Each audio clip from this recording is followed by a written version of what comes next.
இந்த பங்குனி உத்திரத்துல அப்படி என்னதான் ஸ்பெஷல் இருக்கு? ஏன் எல்லா நாட்களை விட இந்த பங்குனி உத்திரத்தில் இவ்வளவு ஏன் இந்த நாள்ல மட்டும் எல்லா சாமியும் கல்யாணம் பண்ணிக்கிறாங்க? பங்குனி உத்திரத்து அன்னைக்கு என்ன மாதிரியான வழிபாடு செய்தால் சந்திரனுடைய பரிபூர்ண அருளை வாங்கி மக்கள் நலமாக இருக்க வேண்டும் என்ற பயங்கரமான ஒரு டேட்டா பேஸ்ல எடுக்கப்பட்டதுதான். மக்கள் எதுல கஷ்டப்படுவாங்க அப்படின்னா பணம் காசுல பிரச்சனை, உடம்புல பிரச்சனை, கோர்ட்டு கேஸ்ல பிரச்சனை, வம்பு வழக்குல பிரச்சனை, இந்த பிரச்சனை பிரச்சனை பிரச்சனை எல்லாவற்றையும் கொடுக்கக்கூடிய எல்லா கிரகங்களும் ஒரு இடத்தில் இணைந்து அதோடு கூட சந்திரனும் இயங்கக்கூடிய 5 கிரகங்களுடைய சேர்க்கை வரக்கூடிய ஒரு அமைப்பு என்பது ஒரு 29 வருடத்துக்கு அப்புறம் நிகழக்கூடிய ஒரு நாள் தான். உங்களுக்கு மட்டும் ஒரு சீக்ரெட் சொல்லித்தரேன். அது பழங்காலத்துல இருந்தாலும் சரி, ஒரு ஒரு முறை இருக்கு, ஒரு வழக்கம் இருக்கு. எப்பயுமே நம்மளுடைய மக்கள் தொன்று தொட்டு சில விடயங்களை மேற்கொள்வார்கள். இந்த ஒரு நாளை கெட்டியா பிடிச்சிக்கோங்க. இந்த நாள்ல முருகா உன்னை விட்டா எனக்கு யாரும் இல்லை, போனதெல்லாம் போயிட்டு போகுது, இனிமே நான் எடுத்து வைக்கிற ஒவ்வொரு அடியும்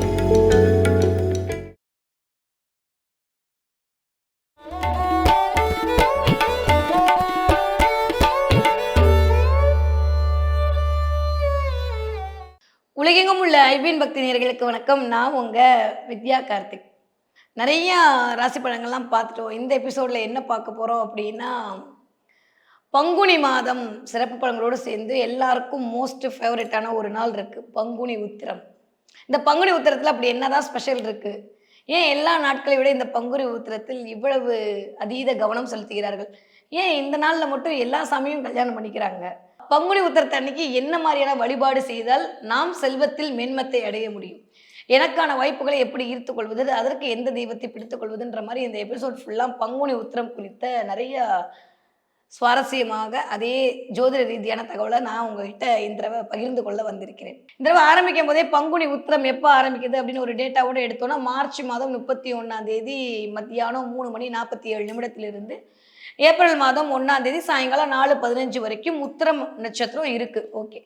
ஸோ எப்பயுமே இந்த பங்குனி உத்திரம் என்பது உத்திர நட்சத்திரமும் பௌர்ணமி திதியும் சேர்ந்து வரும்போது தான் பங்குனி உத்திரமாக கருதப்படுது. சில சமயம் அது முன்பின் 1-2 இதில் வரும். நான் ஏற்கனவே சொன்ன மாதிரி தமிழருடைய விழாக்காலம் எல்லாமே நிலாக்காலம் தான் இல்லையா? பௌர்ணமியோடு தான் தமிழர்களுடைய விழாக்களே கொண்டாடப்படும்.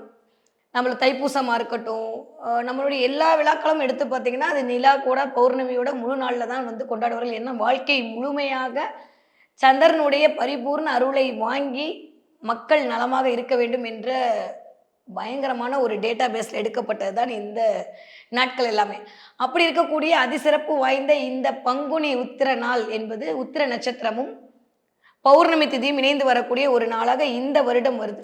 இருக்கிற எல்லா வருடத்தை விட இந்த வருடம் என்ன சிறப்பு அப்படின்னு சொல்லி பார்த்தா, முதல்ல நம்ம சிறப்பெல்லாம் பார்த்தலாம். 29 வருஷத்துக்கு அப்புறமா நடக்கக்கூடிய ஒரு மிக அரிதான நிகழ்வு இந்த பங்குனி உத்திரத்துல நமக்குன்னு பிரபஞ்சம் கொடுத்திருக்கிறது அப்படின்னு தான் சொல்லணும். ஏன்னா பங்குனி மாதம் என்பதே எல்லாருக்கும் தெரிந்த மாதிரி சூரியன் வந்து மீன வீட்டுக்கு உள்ள போற மாதமா இல்லை, சுக்கிரன் உச்சமடையக்கூடிய மாதம். என்ன எடுத்தா நான் அப்படிதான் சொல்வேன்.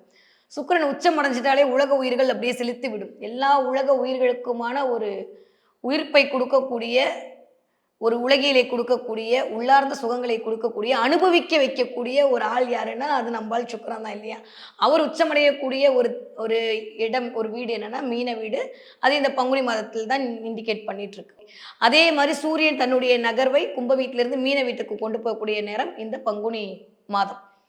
இந்த உத்திரம் அப்படின்ற நட்சத்திரம் சூரியனுடைய ஒரு நட்சத்திரம் இல்லையா? அது நம்ம எல்லாருக்குமே தெரிந்தது.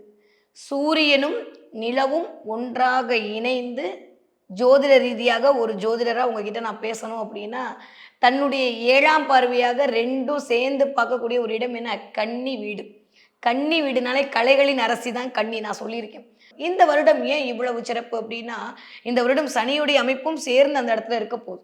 கிட்டத்தட்ட 4 கிரகங்களுடைய சேர்க்கையோடு இருக்கக்கூடிய இந்த பங்குனி உத்திரத்துடைய ஒரு அமைப்பு. செவ்வாயும் இந்த தடவை அந்த இடத்துல வந்து ஆக்குபை பண்ண போறாரு. அப்படின்ற போது எல்லாவற்றையும் கொடுக்கக்கூடிய எல்லா கிரகங்களும் ஒரு இடத்தில் இணைந்து அதோடு கூட சந்திரனும் இயங்கக்கூடிய 5 கிரகங்களுடைய சேர்க்கை வரக்கூடிய ஒரு அமைப்பு என்பது ஒரு 29 வருடத்துக்கு அப்புறம் நிகழக்கூடிய ஒரு நாள் தான் இந்த பங்குனி உத்திரம். பங்குனி உத்திரத்து அன்னைக்கு தான் நம்மளுடைய புராண நூல்கள்லாம் சொல்லுது என்ன அப்படின்னா, அம்மையப்பனுக்கு திருமணம் நடந்தது. சிவபெருமானுக்கும் பார்வதிக்கும் திருமணம் நடந்தது இந்த பங்குனி உத்திரத்து அன்னைக்கு தான். முருகன் வெற்றி வகைச்சூடி தெய்வ யானையை திருமணம் செய்து கொண்டு ஐராவதம் என்கிற யானை கிடைக்க பெற்ற நாள் இந்த பங்குனி உத்திரத்து அன்னைக்கு தான். அதே மாதிரி உலகத்தில் இருக்கக்கூடிய மக்களுடைய வினைகளை தீர்க்கக்கூடிய அந்த சாட்சாத் பரம்பொருளான அந்த ஆரியங்காவு ஐயப்பன் அவதரித்த தினம் இந்த பங்குனி உத்தரத்தன்னைக்கு தான். அதே மாதிரி இந்த பங்குனி உத்தரத்து அன்னைக்கு தான் ராமனுடைய சீதையுடைய திருமணம் நடந்ததாக சொல்லப்படுகிறது. வைணவர்களாக இருந்தாலும் சரி, சைவர்களாக இருந்தாலும் சரி, எல்லோரும் கொண்டாடக்கூடிய ஒரு நாளாக இருக்குன்னா அந்த நாள் மகத்துவம் பொருந்திய ஒரு நாளாகத்தானே இருக்க வேண்டும். அப்படி மகத்துவம் பொருந்திய ஒரு நாளாக இருக்கக்கூடிய இந்த பங்குனி உத்தரத்தை தவற விட்டுறலாமா? இல்ல இல்ல.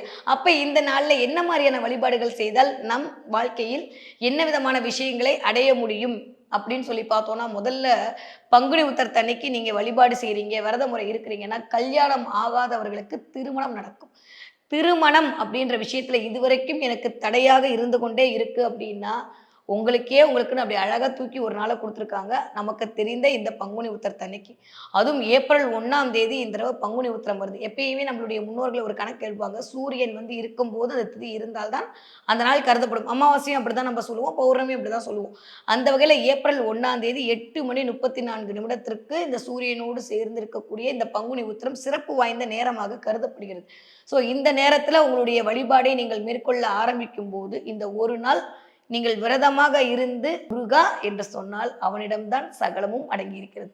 அப்போ இந்த நேரத்துல முருகன் வழிபாடு செய்தல் சிறப்பு என்பதை நம் முன்னோர்கள் கண்டுபிடித்தான் பங்குனி உத்தரத்திற்கு முருகனுக்கு அதி அற்புத சிறப்பு கொடுத்து விசேஷமாக கொண்டாடக்கூடிய நாட்களாக வைத்தார்கள். உங்களுக்கு மட்டும் ஒரு சீக்ரெட் சொல்லித்தரேன்.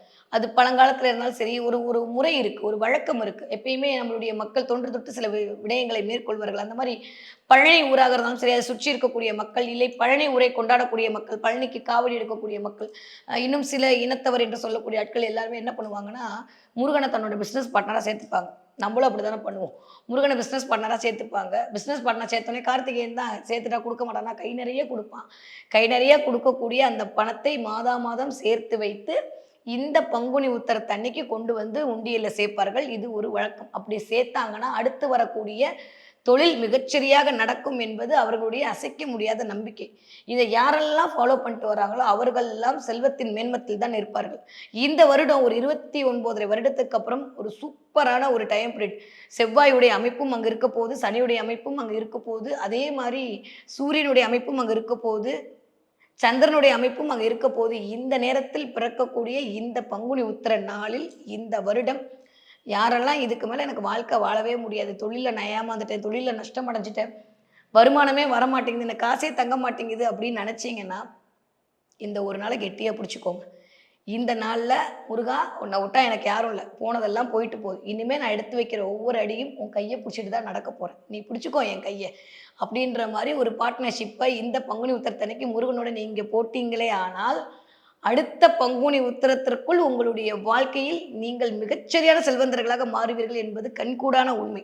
இதை இன்னைக்கும் பண்ணிட்டு இருக்காங்க. நிறைய பேர் வந்து பயங்கரமான பிஸ்னஸ் டெவலப்மெண்ட் ஆகிட்டு இருக்காங்க. ஆனால் இந்த வருடத்துல நீங்க பண்ணக்கூடிய ஸ்டார்ட் பண்றீங்களா? இது வரைக்கும் இல்லையா? இப்போ ஆரம்பிங்க. நீங்க ஒரு புதிய தொழில் தொடங்குகிறீர்கள் என்றாலும் சரி, இல்லை நீங்க வேலைக்கு போகக்கூடிய ஆட்களாக இருந்தாலும் சரி, யாராக இருந்தாலும் சரி, உங்களுடைய ஒரு பகுதி, ஒரு வருமானத்துல ஏதாவது ஒரு பகுதியை முருகனுக்கான ஒரு காணிக்கையாக நீங்கள் எடுத்து வைத்து மாதம் மாதம் எடுத்து வைத்து வந்தீர்கள். ஆனால் பங்குனி உத்திரத்திற்குள் உங்களுடைய கடனும் அடைந்துவிடும், கந்தனுடைய கருணையும் கிடைத்துவிடும். ஸோ இந்த பங்குனி உத்திரத்துல நம்ம இதை மேற்கொள்ளும் போது அதற்கான வாய்ப்புகள் ரெட்டிப்பு மடங்காக கிடைக்கும். அதே மாதிரி எனக்கு திருமணம் நடக்கவே இல்லை அப்படின்னு நீங்க தவிக்கிறீங்களா? திருமணமே இல்லை, நான் என்னதான் நீங்கள் 90s கிட்ஸாக இருந்தாலும் சரி, இல்லை பார்த்துட்டு ஓகே சொல்லிட்டு திடீர்னு வேணான்னு சொல்லிட்டு போயிட்டாங்க, எல்லாம் கைகூடி வர நேரத்தில் நின்று போச்சு. இந்த மாதிரி திருமணம் தாண்டி இருக்கக்கூடிய எல்லா விதமான பிரச்சனைகளுக்கும் இந்த பங்குனி உத்திர திருநாளில் நீங்கள் சில வழிபாடுகளை மேற்கொள்ளும் போது எண்ணி 3 மாதத்திற்குள் உங்களுக்கான கெட்டி மேல சத்தம் கொட்டும். அதை இண்டிகேட் பண்ணுறதுக்கு தான் தெய்வங்கள்லாம் இந்த மாதத்தில் திருமணம் நடத்தி காட்டியிருக்காங்க. இப்போ நாங்கள் நடத்துகிறோம், இதே மாதிரி நீ பார்க்கக்கூடிய நீயும் இதே மாதிரி திருமணத்தோட சகல சௌபாகியத்தோட இருப்பான்னு காட்டுறதுக்காக தான் இந்த மாதத்தில் தெய்வங்களுக்கு திருமணங்கள் நடந்திருக்கிறது. தெய்வ திருமணங்கள் நடந்த மாதமாக சொல்லக்கூடியதுதான் இந்த பங்குனி உத்திர நாள். நீங்கள் எல்லா ஊர்லேயும் போய் பார்த்தீங்கன்னா இந்த நேரத்தில் ராமன் சீதா கல்யாணம் பண்ணி வச்சோம், அதே மாதிரி வந்து நாங்கள் வந்து முருகப்பெருமானுடைய திருமணத்தை செய்து வைத்தோம், சிவன் பார்வனிக்கு வந்து திருமணம் மேற்கொண்டோம் அப்படின்ற மாதிரி தெய்வ திருமணங்கள் நடக்கக்கூடிய நேரம். ஏன் எப்பயுமே நான் சொல்கிற மாதிரி ஒரு விஷயத்தை நம்ம பார்க்கும்போது நம்மளுடைய மூளை மிரர் தெரப்பி மாதிரி அதை வந்து அக்செப்டன்ஸோட ஏற்க ஆரம்பித்து அதை அப்படியே செய்யணும் அப்படின்ற தாட் ப்ராசஸ்க்குள்ளே நம்மளை கொண்டு போய் விட்டுரும். நான் ஆல்ரெடி சொன்ன மாதிரி ஒருத்தர் சிரிச்சு கொட்டாய் விட்டாருன்னா நம்மளுக்கும் கொட்டாய் வந்துடும் இல்லையா? அப்போ அந்த இடத்துல ஒரு மிரர் தெரப்பி ஏற்படும். அந்த மாதிரி தெய்வங்களுக்கு திருமணம் செய்து பார்க்கக்கூடிய நிகழ்வை நாம் போய் பார்க்கும்போது திருமண தடை நீங்கும் அப்படின்றதுக்காகத்தான் இந்த நாள்ல எல்லா தெய்வங்களுக்கும் திருமணம் செய்து வைத்தார்கள். ஸோ சூட்சமமா தான் நம்ம பெரியவர்கள் வந்து எல்லா விடயங்களும் செய்தார்கள். அந்த அடிப்படையில தான். ஏனென்றால் நான் சொன்ன மாரி இந்த பங்குனி என்பது என்னது? சுக்கிரனை தன்னகத்தே வைத்திருக்கக்கூடிய ஒரு நாள் இல்லையா? ஏன்னா எப்ப யாருக்கு திருமணம் நடக்கல, இல்ல தாமத திருமணமா இருக்கு அப்படின்னா, முதல் விஷயம் ஜாதக ரீதியா எடுத்து பார்த்தா, நீங்க எடுத்து பாருங்க. சுக்கிரன் வந்து மீனத்துல உட்கார்ந்திருப்பார். சுக்கிரன் மீனத்திலயோ, சுக்கிரன் கன்னியிலயோ இல்லாம தாமத திருமணமோ, காதல் திருமணமோ நடக்கிறதுக்கு வாய்ப்பே இல்ல. அப்போ இந்த திருமணம்ன்ற விஷயத்துல வரக்கூடிய தடைகளை சொல்லி காட்டிட்டு, இண்டி காட்டிட்டு இருக்கக்கூடியவர் யாரு? சுக்கிரன் தான். அப்ப அவர போய் சரணாகதி அடைஞ்சு, அவருக்கான பிரீத்தியான மல்லிகை பூவை குடுத்து வழிபாடு செய்யும்போது, இல்ல திருமண காரியங்களை மேற்கொள்ளும்போது, அதற்கான நிவர்த்தி நடைபெறும் என்கிற தன்மையை, தாற்பரியத்தை உணர்ந்துதான் நம்மளுடைய முன்னோர்கள் பங்குனி உத்திரத்தன்னைக்கு தெய்வ திருமணங்களை நடத்தினார்கள். பட் அறிவியல் ரீதியாக நம்ம பார்த்தோம் அப்படின்னா, நான் இப்போ ஒரு விஷயம் சொன்ன மாரி, இந்த இத்தனை கிரகங்களும் தன்னுடைய 7ஆம் பார்வையான சமசப்தம பார்வையை கன்னி என்கிற வீட்டை பார்த்துக் கொண்டிருக்கக்கூடிய ஒரு நாள். இந்த கன்னி தான் ஒரு மனுஷனுக்கு குண, ரோக, சத்ருவை இண்டிகேட் பண்ணிட்டு இருக்கக்கூடிய ஒரு ஜோதிடரா நான் சொல்லணும் அப்படின்னா, உங்களுடைய 6ஆம் பாகம் எது வேணா இருந்துட்டு போகுது. கன்னியில உங்களுக்கு எத்தனை பிளானட் நிக்குதோ, அத்தனை பிரச்சனையை நீங்க வாழ்க்கையில சந்திப்பீங்க. இதுதான் ரியாலிட்டி.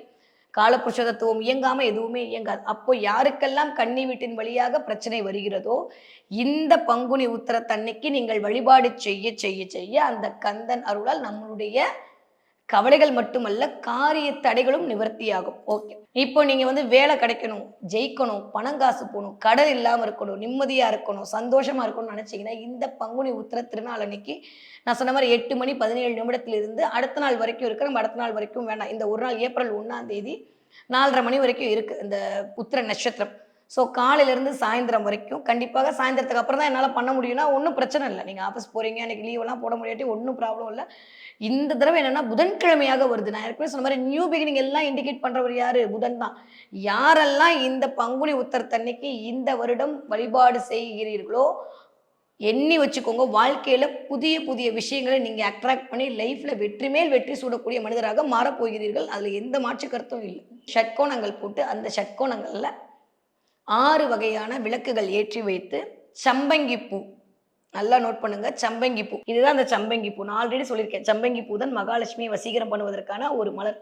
இந்த மலரை வைத்து நீங்க வந்து எத்தனை எடுத்துக்கலாம் அப்படின்னா 6 6 6 ஒரு 36 பூ. இந்த பூவை எடுத்து வச்சுக்கோங்க. 36 பூவை எடுத்து வச்சுட்டு ஒவ்வொரு விளக்குலையும் 6 6 முருகனுடைய மந்திரத்தை சொல்லி இந்த பூவை போட்டு வழிபாடு செய்து விட்டு வர வர வர கண்டிப்பாக உங்களுக்கான வேலை, உங்களுக்கான பணம், உங்களுக்கான காரிய சக்தி இந்த நாளில் நடக்கும்.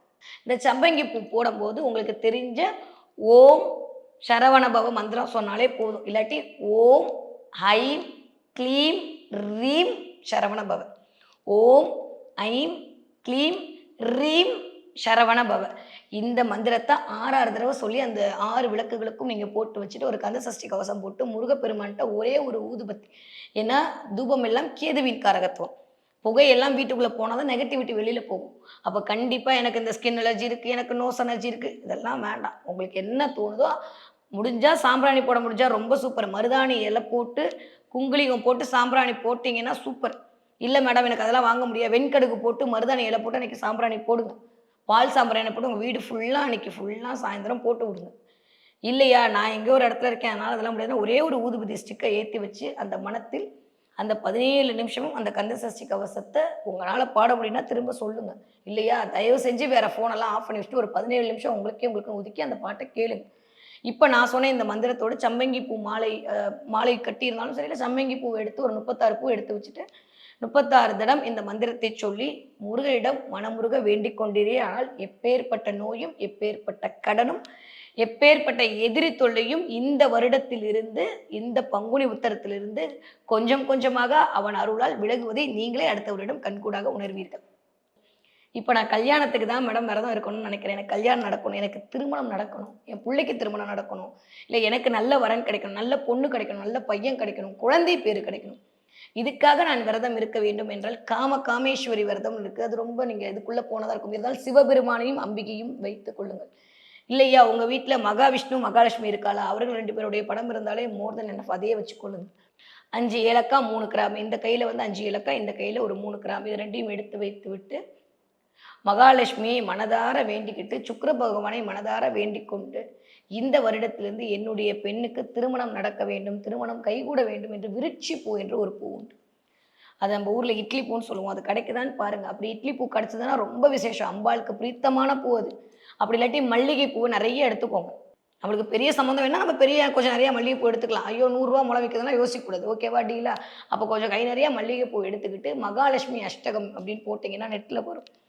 அந்த மகாலட்சுமி அஷ்டகம் ஒரு 8 வரி இருக்கும். அத சொல்லிட்டு, அதோட சேர்ந்து மகாலட்சுமி துதி ஒரு 108 இருக்கும். அத சொல்லி நீங்க விளக்கை அம்பிகையாக, பெருமாளாக நினைத்து நமஸ்காரம் செய்து வர வர அன்னைக்கு பங்குனி உத்திரத்தன்னைக்கு திருமணம் ஆனால் எவ்வளவு மகிழ்வாக இருப்பீர்களோ, அதே மாரி காலையில 8 மணிலேருந்து 4 மணி வரைக்கும் இந்த விரதத்தை மேற்கொண்டு, ஒரு பூஜைய பண்ணிட்டு, பால் பாயசம் வைத்து நைவேத்தியம் பண்ணிட்டு, சாயந்திரம் கோவில்ல போய் முருகன் கோவிலா இருந்தாலும் சரி, இல்ல பக்கத்துல இருக்கக்கூடிய எந்த அம்பிகை கோவிலா இருந்தாலும் சரி, ஒரு 15 பேருக்கு, இல்ல ஒரு 20 பேருக்கு மஞ்சள் கிழங்கு கயிறு இருக்கும்ல, அத தானம் குடுங்க.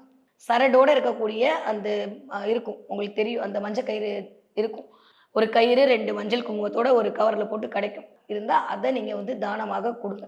ஒரு 21 பேருக்கு குடுத்தீங்கன்னா, அடுத்து ஒரு 3 மாதம், ஒரு 5 மாதத்திற்குள் கண்டிப்பாக மனதிற்கு பிடித்த வரன் அமைவதற்கான வாய்ப்பை இந்த பங்குனி உத்திர திருநாளன்று நீங்கள் செய்யக்கூடிய வழிபாடு சுக்கிர பகவானுடைய பிரீத்தியால் மல்லிகை பூவோட எனர்ஜியோட கண்டிப்பாக நடந்தே தீரும். அதுல எந்த மாற்று கருத்தும் இல்ல. ஓகேவா? மறக்காம நீங்க வச்ச அந்த பால் பாயாசத்த வீட்ல இருக்க எல்லாருக்கும் குடுத்துட்டு நீங்களும் குடிங்க. ஸோ திருமணம் ஆகாதவருக்கு திருமணம் ஆவதற்கான வாய்ப்பை இது உருவாக்கி கொடுக்கும். கிளியர். அடுத்து நான் சொன்ன மாரி நான் ஜெயிச்சிடணும். பிசினஸ்ல ஜெயிச்சிடணும். அம்பானிக்கு நான் டஃப் குடுக்கணும். அதுக்கு ஏதாவது பண்ணணும் அப்படின்னு சொல்லி பார்த்தோம்னா, ஒண்ணும் செய்ய வேணாம். இன்னைக்கு ஒரு புது நோட்ட எடுங்க. முருகப்பெருமானோட உங்களுக்கான ஒரு அக்ரீமெண்ட்ட போடுங்க. அது நீங்களாச்சு, உங்க முருகப்பெருமானாச்சு. நான் சொன்ன மாரி இந்த விருட்சி பூ இல்லாட்டி எல்லோ கலர்ல இருக்கக்கூடிய செம்பருத்தி பூ. ஓகே. செம்பருத்தி பூ வந்து ரெட் கலர்ல கிடைச்சாலும் சரி, இல்ல எல்லோ கலர்ல கிடைச்சாலும் சரி. இந்த பூவ வச்சு முதல்ல பிள்ளையார் தலையில வச்சு ஒரு நமஸ்காரம் பண்ணிட்டு, முருகப்பெருமானுக்கு முடிஞ்ச அளவுக்கு செம்பருத்தி பூவால ஒரு அபிஷேகம் செஞ்சுட்டு, ஒரு அர்ச்சனை பண்ணிட்டு, உங்களுடைய லாப கணக்கு நோட்ல முருகன் துணைன்னு போட்டு, இந்த நிமிஷத்துலேருந்து இந்த மாசம், இந்த பங்குனி உத்திரத்துலேருந்து நீயும் நானும் பார்ட்னர். ஓகே. அடுத்த பங்குனி உத்திரத்துக்குள்ள என்ன கோடீஸ்வரன் ஆக்க வேண்டியது உன் பொழப்பு. ஏன்னா பார்ட்னருக்கான பொறுப்போட நீ நடந்துக்கணும் அப்படின்றத முருகன் கிட்ட ஒரு கோரிக்கையா வைத்துவிட்டு, ஓம் ஸ்ரீம் சரவண பவ. ஓம் ஸ்ரீம் சரவண பவ. ஓம் ஸ்ரீம் சரவண பவன் 21 தடவை எழுதிட்டு, அதிலிருந்து முருகன் பேர போட்டு உங்களுடைய கணக்கை எழுத ஆரம்பிங்கள். அடுத்த வருடத்திற்குள் கண்டிப்பாக கடனும் அடையும், காசும் நிறையும். ஓகே. நான் சொன்ன இந்த வழிபாடு இந்த பங்குனி உத்திரத்தன்னைக்கு செய்து, உங்களுடைய வாழ்க்கையில் எல்லா விதமான நாளும் அந்த மீனாட்சி அருளட்டும். நன்றி. வணக்கம்.